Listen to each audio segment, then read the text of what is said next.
જી, મારું નામ વિકાસભાઈ છે. હું અહીંયા મહેક રેસિડેન્સીમાં રહું છું અને આજે વહેલી સવારે અમારી સોસાયટીમાં એક ચોરીનો બનાવ બન્યો છે. જેમાં 3 મકાનોમાં ચોરીનો બનાવ બન્યા છે. એક મકાનમાં 2 મોબાઈલ અને 30,000 કેશ, બીજા મકાનમાં 3 મોબાઈલ અને બીજા મકાનમાં 2 મોબાઈલ. અમારા સોસાયટીમાં અવારનવાર આવા બનાવો બનતા હોય છે. અગાઉ પણ બાઈક ચોરીના બનાવો 4 થી 5 વખત બનાવ બની ચૂક્યા છે અને એ બનાવ બાબતે અમારે ડિંડોલી પોલીસ સ્ટેશનમાં અવારનવાર લેખિત અને મૌખિક ફરિયાદ આપેલી, પરંતુ ડિંડોલી પોલીસ કોઈ આ બાબતે ધ્યાન આપતી નથી અને ગંભીરતાથી લેતી નથી.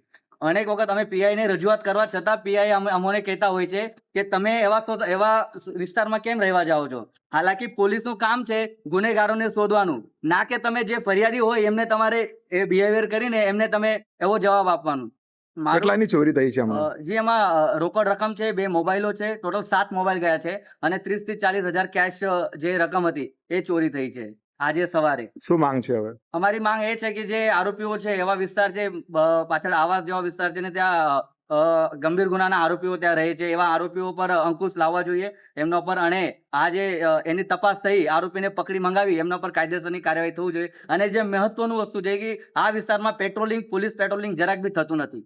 અમે ઉપર અનેક વખત આ બાબતે કમ્પ્લેન કરી છે છતાં અમારા આ કમ્પ્લેનની નિવારણ આવતું નથી. અહીંયા પોલીસ પેટ્રોલિંગ વધવું જોઈએ, પોલીસવાળા અહીંયા ફરવું જોઈએ. આવા વિસ્તાર નવો વિસ્તાર છે, થોડો ઓપન વિસ્તાર છે, આમાં પોલીસ પેટ્રોલિંગની મહત્વપૂર્ણ પોલીસ પેટ્રોલિંગ છે. પોલીસ પેટ્રોલિંગ અહીંયા થવું જોઈએ. અનેક વખત તો ચોરીના બનાવો અહીંયા બન્યા છે, બાઈક ચોરીના બનાવ બન્યા છે, મોબાઈલ ચોરીના બનાવ બન્યા છે. અમારી માંગ છે પેટ્રોલિંગ વધવા જોઈએ આ વિસ્તારમાં.